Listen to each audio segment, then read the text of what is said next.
Bonjour à toi. Aujourd'hui, je vais regarder avec toi comment trouver un chiffre à la position. Alors que ton nombre soit écrit comme ça ou qu'il soit placé dans un tableau de numération, tu vas pouvoir être capable de dire quel chiffre est à quelle position.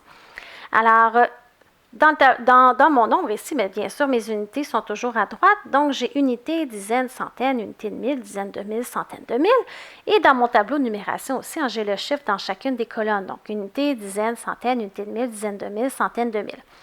On pourrait utiliser un ou l'autre. Exemple, on me demande quel chiffre est à la position des centaines, mais je suis capable d'aller voir que c'est le chiffre 9 qui est à la position des centaines dans le nombre 382 926. Même chose, mon nombre ici est placé dans un tableau de numération, mais je suis capable rapidement de savoir que 9, c'est le chiffre à la position des centaines. Donc, justement, je vais faire des petits exemples avec toi avec des questions. On me demande quel chiffre est à quelle position et j'ai des nombres différents. Tu vas voir, j'ai déjà identifié les différentes positions dans chacun de mes nombres ici. Donc ici, j'ai le nombre 150 817. On me demande quel chiffre est à la position des dizaines de mille. Alors moi, je sais que la position des dizaines de mille est ici, donc je suis capable de dire que le chiffre à la position des dizaines de mille est le chiffre 5.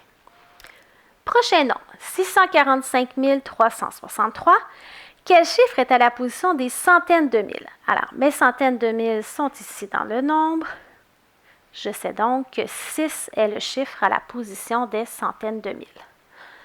Dernière question, on me demande quel chiffre est à la position des unités de mille? Alors, moi, je sais que dans mon nombre, les unités de mille sont ici. Mon chiffre à la position des unités de mille est donc le chiffre 1. Alors, prends le temps de te rappeler de chacune des positions dans ton nombre, ça va te donner un bon coup de pouce. Alors, n'oublie pas d'aimer ma publication et de t'abonner à ma chaîne YouTube.